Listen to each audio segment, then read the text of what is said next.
1212.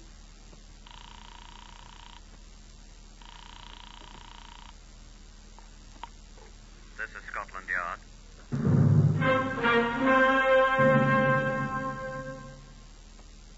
For the first time in its history, Scotland Yard opens its official files to bring you the true stories of some of its most celebrated and baffling cases.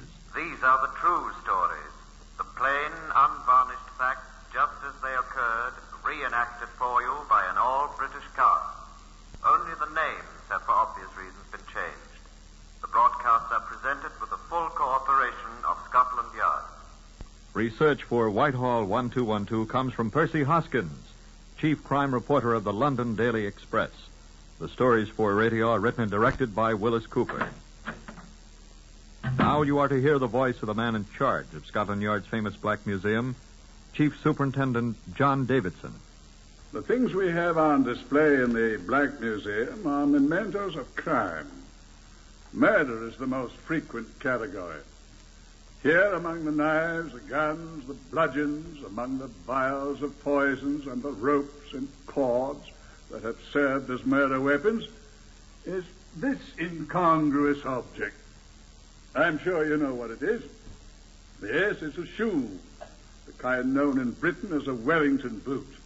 It's an old-fashioned thing invented by the Duke of Wellington himself. You've seen Wellington boots before. The tragic thing about this one is its small size. It was worn by a 10-year-old child. Here is Chief Inspector John Mackie Marsh of the CID, who will tell you about Scotland Yard case number 343-1198.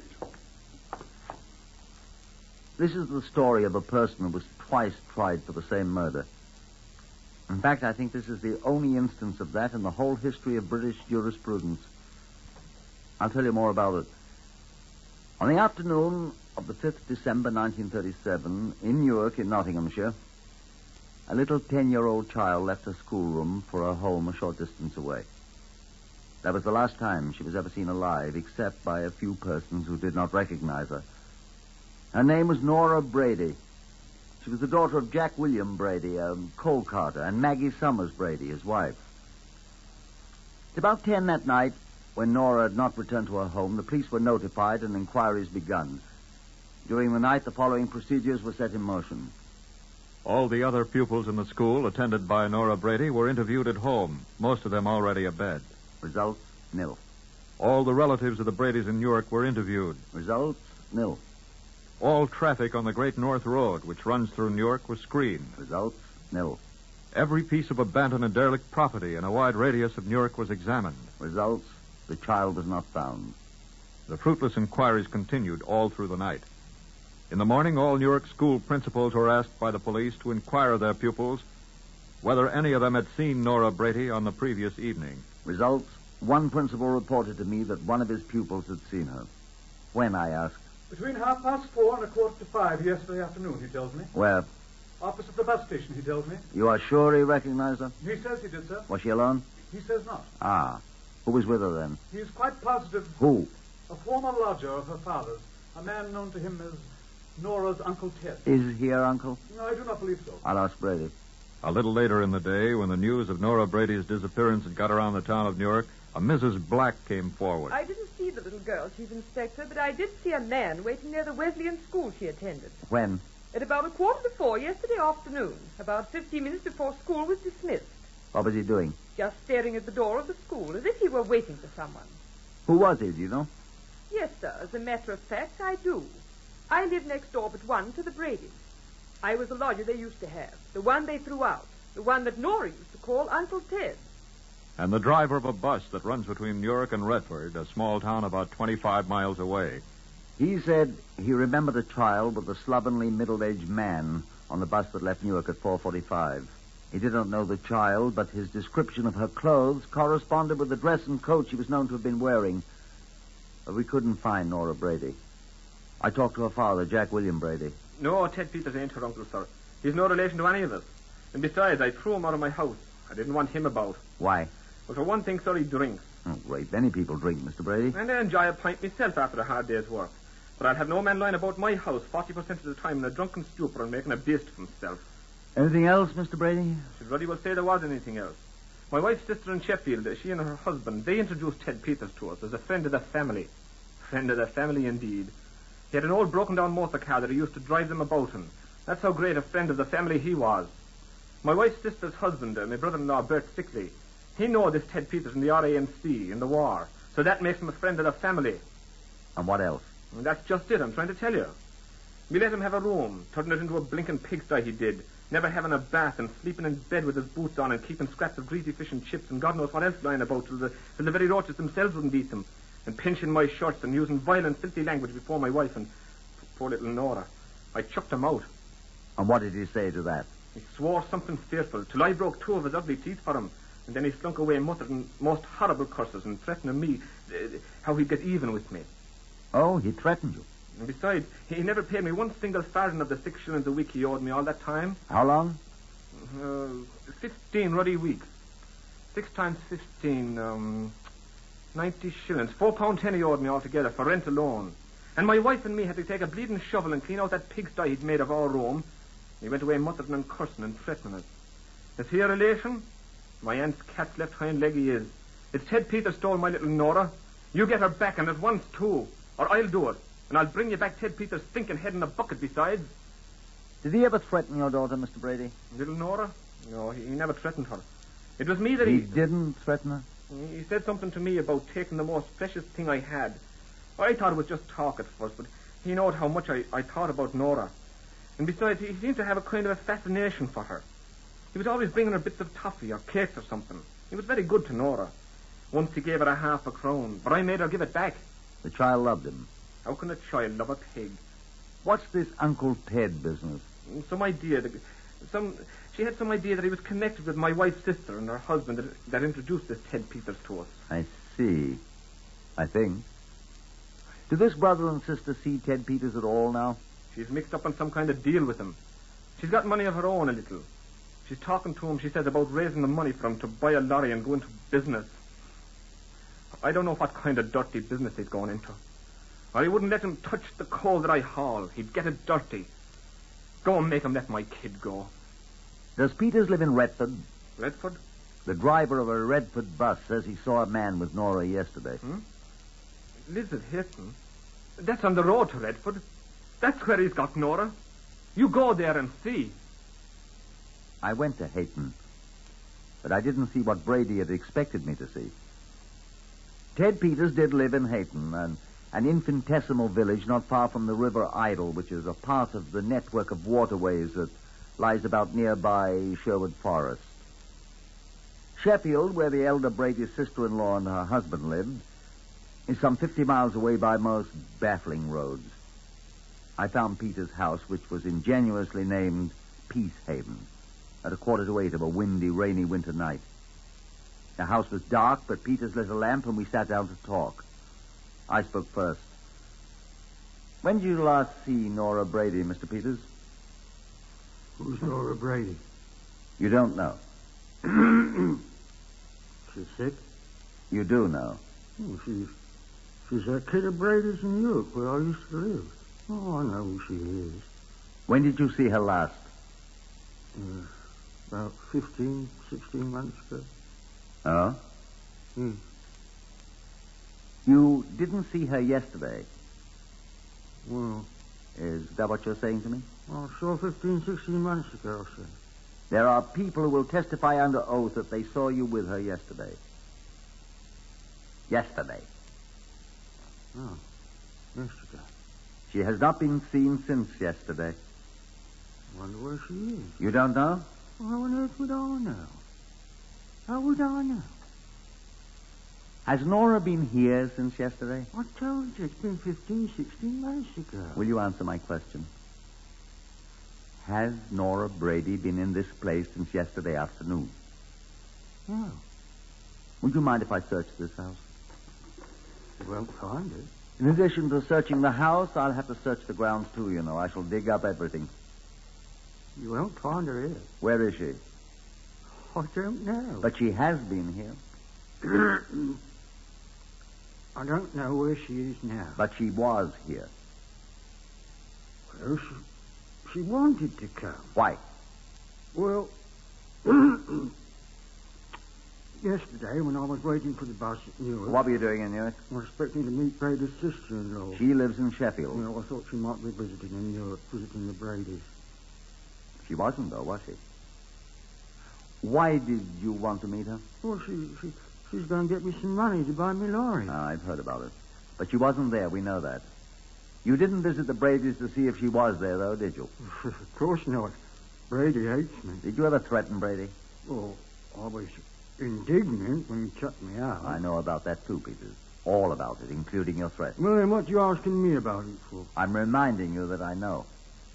Brady lies. Brady's daughter has been kidnapped. That's not a lie. Are you going to listen to me? With great attention, I assure you. Go on, sir. I was waiting for the bus when this kid comes up. What's her name? You know her name, Peters. All right. She says to me, Uncle Ted, she says she always calls me Uncle Ted. Are you going to see my Aunt Bernice? That's her father's sister-in-law that lives in Sheffield. What made her think you were going to see her? She's a talk often. Well, I says, your aunt's coming to see me. About the money for the lorry? Exactly what I told her, Governor. Get on with it. Well, then, Uncle Ted. She always called you Uncle Ted. Uncle Ted, she says, take me with you so as I can get to see the baby. What baby? The sister-in-law's got a new baby, 3 or 4 months old. She carries with her wherever she goes, you see. And that's the baby this Nora wanted to visit. Yeah? So she asked me if it's her back here, where this lady from Sheffield and the baby was going to be, and I consented. You consented? This was at the bus station? Yes, at the bus station. What were you doing at Nora's school at 3:45? Huh? Oh, she asked me to meet her. Then you did bring her here? Yes. Where is she? I'll have to tell you about that. I'm afraid you will. This morning. What time? About 9:30. About 9:30, there's a telephone call for me. Where? Eh? Oh, at her house down the road where they let me use their telephone. I haven't got a telephone. Whose house? Mrs. Lester's, Mrs. Kate Lester's. You could ask her. I shall. Well, it's from this little girl's aunt, and she says she couldn't come today. She couldn't come for another week, and there I was with little Nora that wanted to see the baby. What did you do then?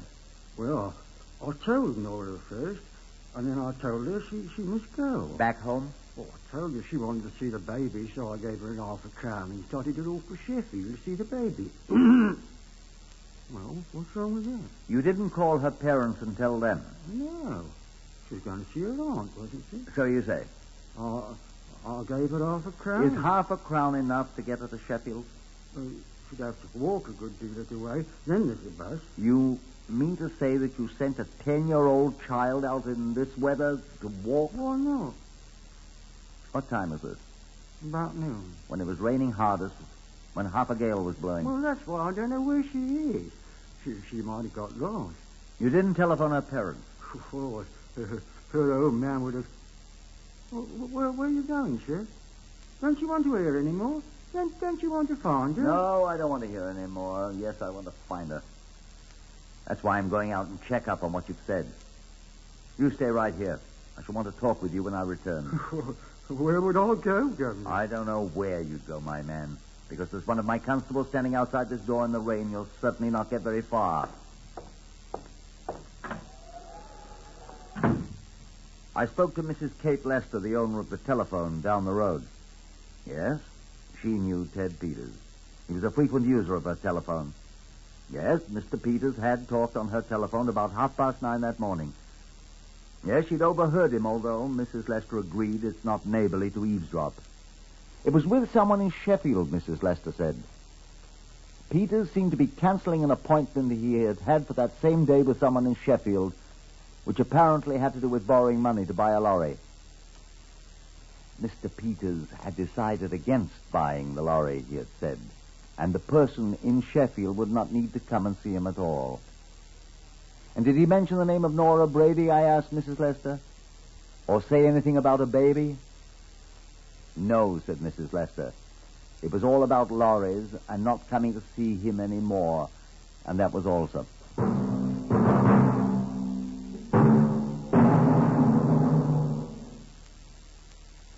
when I returned to the Peacehaven cottage, Ted Peters was gone. The light was still on. Nothing appeared to have been taken. The constable at the front door had heard nothing, but Ted Peters was gone. We searched the place from roof to cellar. An extraordinarily filthy place, quite consonant with the tales we'd heard of Peters. There were indications that a child had been there, perhaps even whilst I'd been conferring with Peters. A school notebook, half filled with undecipherable childish scribblings, apparently quite recently done. A child's grubby handkerchief stamped in indelible ink with an N. A half cup of cold cocoa. But of the child, no other sign. And of Peters, nothing. He returned at 10 minutes after 2 in the morning, his boots muddy and his outer clothing wet from the rain. I called for more constables, and by lantern light we went over every inch of the surrounding fields while Peters watched us silently with no expression at all on his face. At 7 in the morning, I charged him with the kidnapping of Nora Brady under the Offenses to the Person Act. Nora Brady was never seen alive again by anybody. Peters was tried at the Warwick Winter Assizes of Birmingham and was sentenced by Mr. Justice Armour to 7 years penal servitude. I shall not forget what the judge said to him as he passed sentence. Ted Peters, you have been, most properly in my opinion, convicted by the jury of a dreadful crime. What you did to that little girl, what became of her, only you know. It may be that time will reveal the dreadful secret which you carry in your heart. And Nora Brady was never again seen alive by anyone.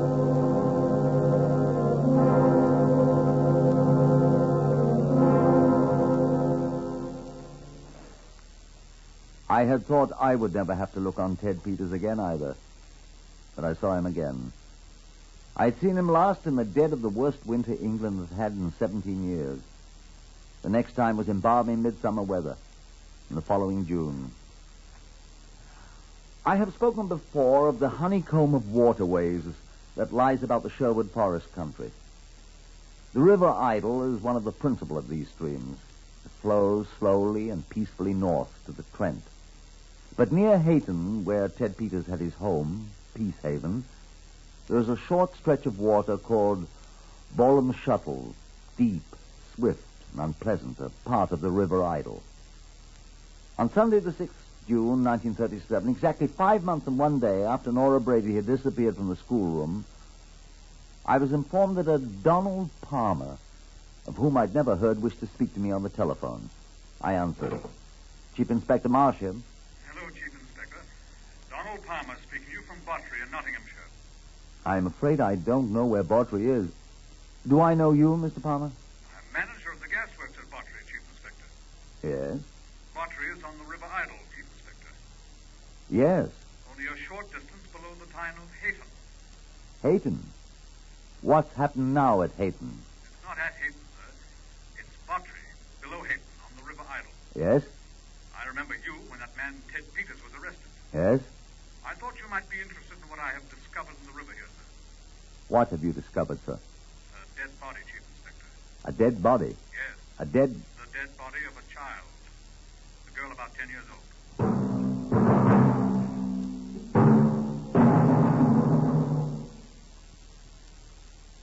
I was off post-haste to Botry.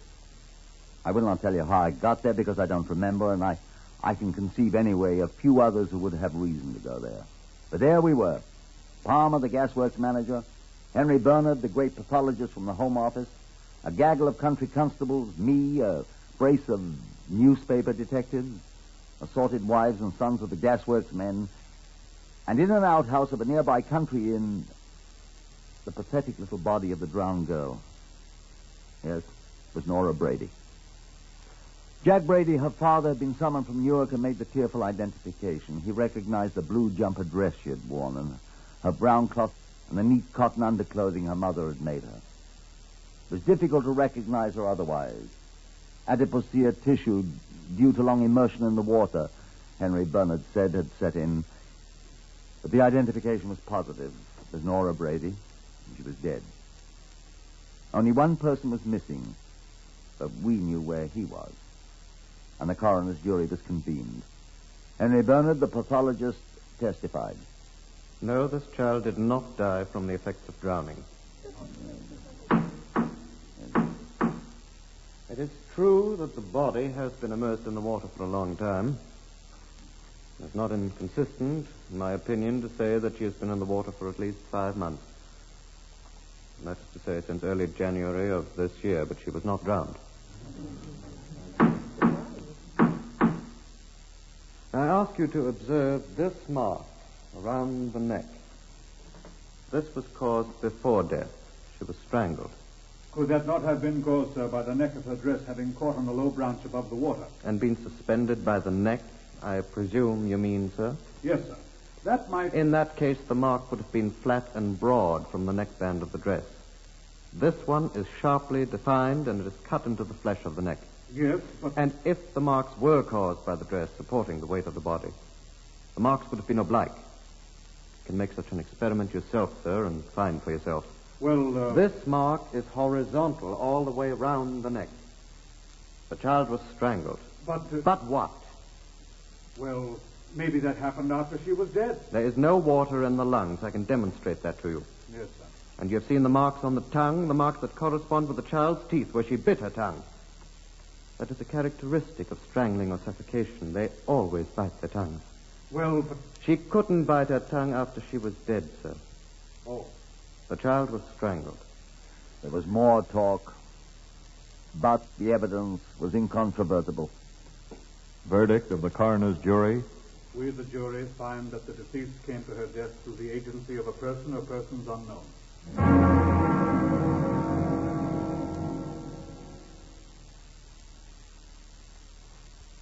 Now it was my turn again. I was myself morally certain that the person or persons were not entirely unknown. I could not help reflecting on Mr. Justice Armour's speech to Peters when he sentenced him. You did that little girl. What became of her, only you know. It may be that time will reveal the dreadful secret. But it's never well for a policeman to entertain prejudices. The hangman's shadow sometimes grows dim.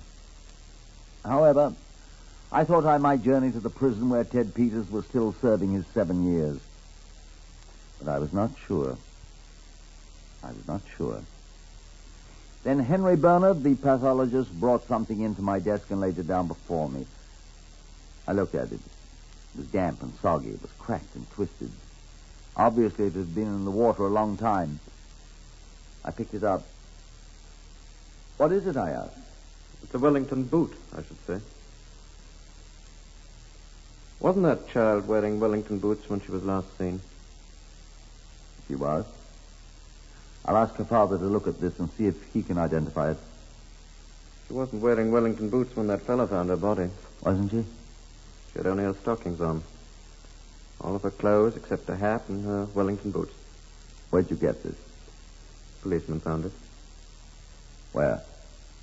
In Bolam Shuttle. Wait.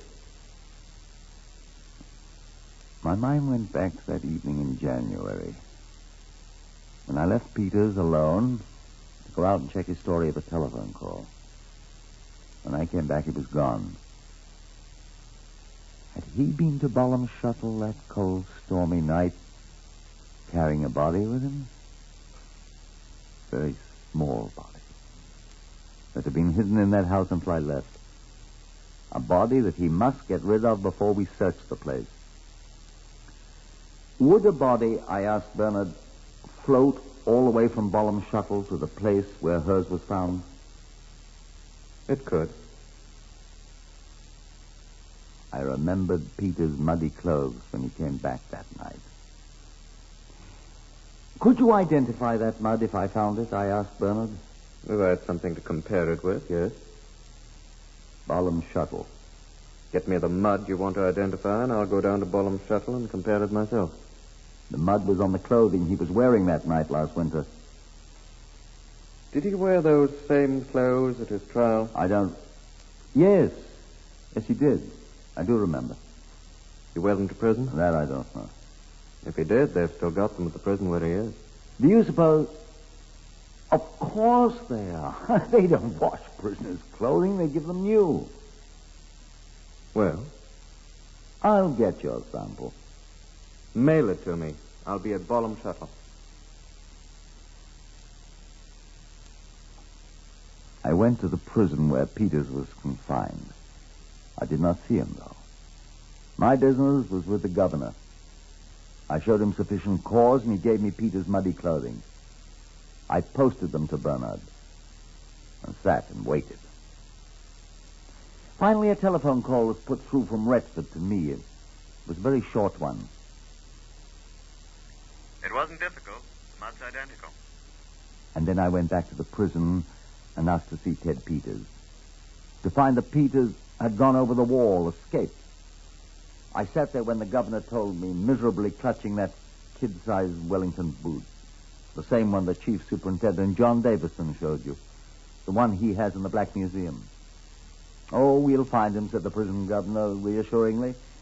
We'll find him. I walked out miserably, still clutching the shriveled boot. They did find him, though, a week later. Lurking one night in an abandoned shed near the place in Newark where Jack Brady was employed. He had a heavy rubber kosh, blackjack you'd call it, and a caliber .32 revolver loaded. He was charged by the police with a variety of crimes against the king's peace and lodged safely in the Newark jail. That's where I saw him a day later. Peters, I said, where were you that night last January when I left you alone in that house at Retford? Peacehaven? Peacehaven. Why, you know. You had Nora Brady in that house hidden all the time I was there. I did, huh? And you carried her to Bollum Shuttle and killed her and dropped her body in the water. You're alive. She was found strangled to death. That was way downstream. But we found this in Bollum Shuttle. What's that? Nora Brady's shoe. One of the Wellington boots she was wearing that night. Tis not. We can prove it is. You can't prove I was at Bollum Shuttle. Oh, yes, we can, Peters. The boot slipped off her foot, and I'd have got it, but the water was so cold. So cold for a little girl, too. She didn't feel it. Ted Peters, I arrest you on a charge of willful murder, and I warn you that anything you say will be taken down in writing and may be used in evidence.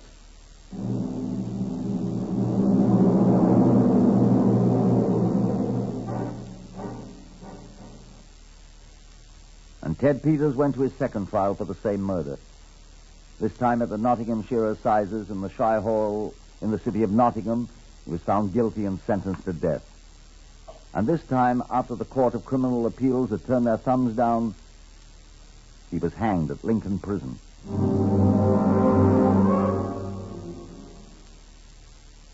Heard on Whitehall 1212 today, Horace Braham as Inspector Marsh. Others in the order of their appearance, Harvey Hayes, Winston Ross, Beulah Garrick, Gerard Burke, Carl Hubbard, and Lester Fletcher. Lionel Rico speaking. Whitehall 1212 is written and directed by Wyllis Cooper.